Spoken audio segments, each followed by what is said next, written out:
اب بھائیو آخر میں میرے ایمان کا تقاضا یہ ہے کہ میں مکمل حدیث غدیر خم بیان کر دوں، یعنی میں اتنا اس کا ذکر کر رہا ہوں غدیر خم تو اس کے جتنے بھی طریق ہیں میں نے ریسرچ پیپر 5B میں لکھے ہیں، میں اس کو بیان کر دوں، لیکن ڈیٹیل میں جانے سے پہلے ایک دفعہ دروشی پڑھ لیجیے۔ اللہم صلی علی محمد وعلی آل محمد کما صلیت علی ابراہیم وعلی آل ابراہیم انک حمید مجید۔ اللہم بارک علی محمد وعلی آل محمد کما بارکت علی ابراہیم وعلی آل ابراہیم انک حمید مجید۔ عثمان بھائی یہ والا ایسی بھی چلا دیں، کریٹیکل ریکارڈنگ ہو چکی ہے، یہ ریکارڈنگ میں آواز آ جاتی ہے اس بڑے ایسی کہ آپ چلا دیجیے انشاءاللہ۔ بلکہ سب سے زیادہ پسینہ تو مجھے آ رہا ہوتا ہے نا، کیونکہ میں بول رہا ہوتا ہوں، بولنے والے بندے کو زیادہ آتا ہے۔ بھائیو صحیح مسلم میں حدیث ہے انٹرنیشنل نمبر کے مطابق 553 آپ صلی اللہ علیہ وآلہ وسلم نے ارشاد فرمایا کہ جو شخص وضو کرنے کے بعد ایک دفعہ پڑھ لے اشہد ان لا الہ الا اللہ وحدہ لا شریک لہ واشہد ان محمدا عبدہ ورسولہ، تو اللہ تعالیٰ جنت کے 8 دروازے اس کے لیے کھول دے گا۔ الحمدللہ، تو جنت کے 8 دروازوں کی نسبت سے میں نے ریسرچ پیپر نمبر یہ 5B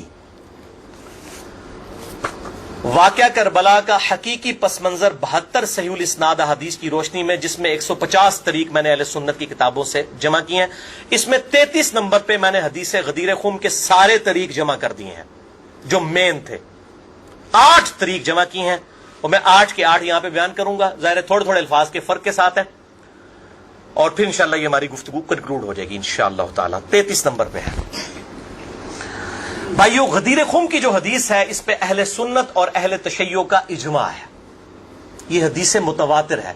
چند احادیث ہیں جو متواتر ہیں، ان میں سے ایک وہ حدیث ہے جو صحیح مسلم میں پہلی حدیث ہے، بخاری میں موجود ہے، جس نے میری طرف جھوٹی حدیث منسوب کی وہ اپنا مقام دوزخ میں دیکھ لے، بولے اعوذ باللہ تعالی۔ حدیث متواتر وہ حدیث ہے کہ جس کو اتنی کثرت سے لوگوں نے روایت کیا ہو کہ اس کا جھوٹ پہ ہونا محال ہو، یہ صحیح حدیث کی اعلیٰ ترین شکل ہے حدیث متواتر۔ اردو میں ہم متواترہ بول دیتے ہیں، لیکن عربی میں لفظ متواتر ہے۔ اور دور حاضر میں بہت بڑا کام کیا ہے شیخ ناصر الدین البانی رحمہ اللہ، المتوفى 1999 عیسوی، جو محدث اعظم سعودیہ بھی رہے ہیں، بعد میں سعودیہ والوں نے ان کو خیر نکال دیا، البانیہ کے رہنے والے تھے۔ انہوں نے سلسلہ احادیث صحیحہ میں، السلسلۃ الصحیحہ للبانی میں، انٹرنیشنل نمبر کے مطابق 1750 نمبر میں اور 2223 نمبر میں درجنوں طریق، اس کے درجنوں طرق نقل کیے، کئی صحابہ سے، سیدنا علی سے، سیدنا سعد بن ابی وقاص سے، سیدنا ابو ایوب انصاری سے، سیدنا انس بن مالک سے، سیدنا ابو ہریرہ سے، سیدنا ابو سعید خدری سے، سیدنا بریدہ سے، سیدنا ابن عباس سے، سیدنا ابو طفیل عامر بن واصلہ سے، سیدنا برا بن عازب سے رضی اللہ عنہم اجمعین وعلیہم السلام، سب سے یہ حدیث انہوں نے نقل کی، سارے طریق۔ اور شیخ زبیر لیزئی رحمہ اللہ نے مشکات المصابیح کی تحکیم کے دوران انٹرنیشنل نمبر کے مطابق 6091 نمبر حدیث کے فٹ نوٹ پہ لکھا کہ یہ حدیث متواتر ہے، غدیر خم کی حدیث۔ اب میرے بھائیوں دل تھام کے، آج میں نے کئی ایسی باتیں کرنی جو میں نے ابھی تک کبھی بھی نہیں کی، کسی ویڈیو میں بھی نہیں کی، اور ایون اپنی نجی محفلوں میں بھی نہیں۔ کچھ باتیں ایسی بھی ہیں کیونکہ ظاہر ہے کہ اب محرم کا مہینہ، تو میں اس کو کھول کے پھر ذرا چیزوں کو بیان کر دوں۔ تو یہ 8 طریق میں 1 بائی 1 ڈسکس کروں گا، پہلے 2-3 ذرا ڈیٹیل سے ہیں، پھر ساتھ انشاءاللہ باقی وہی الفاظ ریپیٹ ہوں گے۔ غدیر خم کی حدیث کا پہلا طریق صحیح مسلم میں انٹرنیشنل نمبر کے مطابق 4 طرق ہیں اس کے، 6225 سے لے کر 6228 تک، سیدنا علی کے فضائل والے چیپٹر میں۔ اس کا جو پہلا طریق ہے، طرق کہتے ہیں جمع کو، طریق کہتے ہیں ایک، یعنی جو روایت کی سند چل رہی ہوتی ہے اس کو ہم کہتے ہیں اس طریقے سے آئی ہے، اس وے سے آئی ہے، اس چین سے آئی ہے۔ پہلی چین صحیح مسلم 6225 سیدنا زید ابن ارقم سے، جو سابقون الاولون تھے، انہی کا وہ دار ارقم تھا جس میں نبی صلی اللہ علیہ وسلم دعوت حق بیان کیا کرتے تھے۔ ظاہر کعبۃ اللہ میں تو وہ لوگ نہیں جانے دیتے تھے، جس طرح ہمیں آج علماء مسجدوں میں نہیں گھسنے دیتے، تو ہم نے بھی یہ دار ارقم سجایا ہوا ایک، تو زید ابن ارقم رضی اللہ تعالی عنہ علیہ السلام روایت کرتے ہیں، ان کے پاس کچھ تابعین آئے، صحیح مسلم 6225۔ انہوں نے کہا زید آپ کتنے خوش نصیب ہیں، شروع میں آپ نے اسلام قبول کر لیا، نبی صلی اللہ علیہ وسلم کے ساتھ آپ نے نمازیں پڑھی، آپ کے ساتھ جہاد کیا، آپ صلی اللہ علیہ وسلم سے ڈائریکٹ حدیثیں سنی، آپ کی صحبت کی، آپ تو بہت خوش نصیب ہیں۔ ہم آپ کے پاس صرف اس لیے آئے ہیں کہ آپ ہمیں کوئی ایسی بات سنائیں جو خود آپ صلی اللہ علیہ وسلم سے آپ نے سنی ہو۔ تو زید ابن ارقم نے کہا کہ میں بہت بوڑھا ہو چکا ہوں، ساری باتیں تو مجھے یاد نہیں ہیں، اس لیے میری معذرت قبول کرو، البتہ ایک کریٹیکل بات مجھے یاد ہے کہ آپ صلی اللہ علیہ وسلم جب حجۃ الوداع سے واپس آ رہے تھے اپنی وفات سے تقریباً 3 مہینے پہلے، تو مکے اور مدینے کے درمیان ایک خم نامی جگہ تھی، پانی کے لیے پڑاؤ کیا غدیر خم پہ، اور یہ بات ہے 18 ذوالحجہ 10 ہجری کی، اور 11 ہجری میں آپ صلی اللہ علیہ وسلم کی وفات ہو گئی ربیع الاول میں، تاریخ کنفرم نہیں لیکن دن سوموار تھا، صحیح بخاری میں آتا ہے۔ آپ صلی اللہ علیہ وسلم نے خم نامی گاؤں میں اونٹ کے پالان کا آپ کے لیے ممبر بنایا گیا، آپ صلی اللہ علیہ وسلم نے اس پہ چڑھ کر خطبہ دیا، اور الفاظ ہی بڑے کنکلوڈنگ ہیں، ہم نے اپنے منہج پہ بھی لکھا ہوا ہے، اے لوگوں آگاہ ہو جاؤ، میں بھی ایک انسان ہوں، قریب ہے کہ اللہ کا قاصد یعنی موت کا فرشتہ میرے پاس آئے اور میں اس کی دعوت قبول کر لوں۔ لوگوں آگاہ ہو جاؤ، میں اپنے بعد تم میں 2 بھاری چیزیں چھوڑ کر جا رہا ہوں، یہ ہے حدیث ثقلین۔ ان میں سے پہلی چیز اللہ کی کتاب ہے، اس میں ہدایت ہے، اس میں نور ہے، تم اللہ کی کتاب کو پکڑو، اپنا تعلق اس کتاب کے ساتھ مضبوط کرو، اللہ کی کتاب اللہ کی رسی ہے، جو اس کو پکڑے گا ہدایت پر ہوگا، جو چھوڑ دے گا گمراہ ہو جائے گا۔ پھر زید ابن ارقم کہتے ہیں آپ صلی اللہ علیہ وسلم ترغیب دلاتے رہے، اللہ کی کتاب، اللہ کی کتاب، اللہ کی کتاب، لیکن امت نے چھوڑ دی کتاب۔ اور پھر آپ صلی اللہ علیہ وسلم نے فرمایا دوسری بھاری چیز میرے اہل بیت ہیں، میں اپنے اہل بیت کے معاملے میں تمہیں اللہ سے ڈراتا ہوں، میں اپنے اہل بیت کے معاملے میں تمہیں اللہ سے ڈراتا ہوں، میں اپنے اہل بیت کے معاملے میں تمہیں اللہ کا خوف دلاتا ہوں۔ اچھا، اب ظاہر ہے اس زمانے میں بھی لوگ موجود تھے، لوگوں کے کان کھڑے ہو گئے، حضرت معاویہ بن ابی سفیان رضی اللہ تعالیٰ عنہ کا دور تھا، تابعین نے سیدھا سوال ہی عجیب و غریب کر دیا، انہوں نے کہا زید یہ حضور کی بیویاں اہل بیت نہیں ہیں؟ دیکھو، بجائے پوچھنے کے سینئر صحابی سے پوچھتے کہ اہل بیت کون ہے، ان کو فوراً پتا چل گیا کام کی طرح ہو ہی جا رہا ہے، یہ حضور کی بیویاں اہل بیت نہیں ہیں۔ زید بن ارقم نے کہا کہ بیویاں اہل بیت ہیں، لیکن یہاں پر وہ مراد نہیں ہے، یہاں پر تو نبی صلی اللہ علیہ وسلم کے خاندان کے لوگ مراد ہیں، آل علی، آل عقیل، آل عباس، آل جعفر، وہ لوگ مراد ہیں اہل بیت، حضور کی بیویاں یہاں مراد نہیں ہیں، جن پر قیامت تک کے لیے صدقہ حرام ہے، یہ زید بن ارقم نے کہا۔ تو تھوڑا کوڑا سیجے طریق، اگلا بڑا سخت جے، میں ڈر رہا ہوں یہ بیان کرتے ہوئے، لیکن اس میں نے پمفلٹ میں لکھ دیا ہوا ہے، لیکن وہ لوگ پڑھ کے گزر گئے ہوں گے، لیکن میں اب آپ کو توجہ دلاؤں گا۔ صحیح مسلم 6228 نمبر طریق، اس میں پتہ کیا الفاظ ہیں؟ اس حدیث کے اینڈ پہ تابعین پوچھتے ہیں کہ کیا نبی کی بیویاں اہل بیت نہیں ہیں؟ تو زید ابن ارقم کہتے ہیں اللہ کی قسم نہیں، اللہ کی قسم نہیں، عورت تو کتنا عرصہ کسی مرد کے ساتھ گزارتی ہے، بعد میں اس کا مرد اسے طلاق دے دیتا ہے، وہ اپنے میکے واپس آ جاتی ہے، تو عورت کیسے اہل بیت ہو سکتی ہے؟ ایسا ہی مسلم پڑھ رہے جے بھائی، اصول کافی نہیں پڑھ رہا ہے مولویوں، صحیح مسلم 6228، وہ کہتے ہیں بیوی کو طلاق ہوئی اپنے گھر چلی گئی، وہ کہاں سے اہل بیت ہو گئی؟ یہاں تو نبی صلی اللہ علیہ وسلم کے خاندان والے مراد ہیں، جن پر قیامت تک کے لیے صدقہ حرام ہے۔ زید ابن ارقم کو ریال نہیں ملتے تھے، نہ سعودیہ سے نہ ایران سے، وہ تو صحابی تھے نا رضی اللہ تعالیٰ عنہ، حق بیان کیا انہوں نے۔ اچھا یہ نہ سمجھیں یہ کہہ دیں کہ زید ابن ارقم کا اجتہاد ہے، اے بھائی اجتہاد نہیں ہے، سن لو، ایک معنوں میں اہل بیت بیویاں ہیں سورۃ الاحزاب آیت نمبر 33 کے تحت، لیکن یہ جس اہل بیت کے بارے میں اللہ سے ڈراتا ہوں ان کے ساتھ اس نے سلوک کرنا، یہ وہی لوگ تو ذبح ہوئے ہیں، آل عقیل ذبح ہوئے، آل جعفر ذبح ہوئے، آل عباس جعفر ہوئے، آل علی ذبح ہوئے، انہی کی اولادیں ذبح ہوئی ہیں نا. یہ 72 جو ہم شہدائے کربلا کہتے ہیں انہی کے بارے میں ڈرایا تھا، جن کے بارے میں غیبی خبر دی گئی تھی کہ ان کے ساتھ امت برا سلوک کرے گی. اچھا، یہ زید ابن ارقم کا اجتہاد نہیں ہے میرے بھائیوں، اس کی سپورٹ میں صحیح مسلم سے 2 مرفوع حدیثیں اپنے محبوب صلی اللہ علیہ وسلم کی حدیثیں بیان کرتا ہوں. سنیں پہلی حدیث انٹرنیشنل نمبر کے مطابق صحیح مسلم میں 6261 نمبر. اما عائشہ رضی اللہ تعالی عنہا وعلیہ السلام خود روایت کر رہی ہیں کہ ایک دن نبی صلی اللہ علیہ وسلم اس حال میں برآمد ہوئے کہ آپ صلی اللہ علیہ وسلم نے ایک کالے رنگ کی چادر اوڑھی ہوئی تھی جس پہ نقش و نگار بنے ہوئے تھے جیسا کہ اونٹ کے کجاووں کے ہوتے ہیں. کالے رنگ کی منقش چادر اوڑھی ہوئی تھی. اتنے میں سیدنا حسن آئے، آپ صلی اللہ علیہ وسلم نے ان کو اپنی چادر کے نیچے لے لیا. پھر سیدنا حسین آئے، ان کو اپنی چادر کے نیچے لے لیا. پھر سیدہ فاطمہ آئی، ان کو اپنی چادر کے نیچے لے لیا. پھر سیدنا علی آئے، ان کو بھی اپنی چادر کے نیچے، ان چاروں کو لیا. اور 5ویں خود، جس سے 5 تن پاک کا ہم کانسیپٹ لیتے ہیں، 5 اس چادر کے نیچے لیا. سیدہ عائشہ کو نہیں لیا. پوائنٹ ٹو بی نوٹڈ، وہ راوی ہیں، وہ دیکھ نہیں ہے منظر. اور اما عائشہ دیکھ لیں کتنی منصف مزاج تھی، انہوں نے یہ روایت بیان کر دی. ورنہ کسی درجے میں اپنے بارے میں بھی سوچ سکتی تھی کہ مجھے نہیں لیا گیا.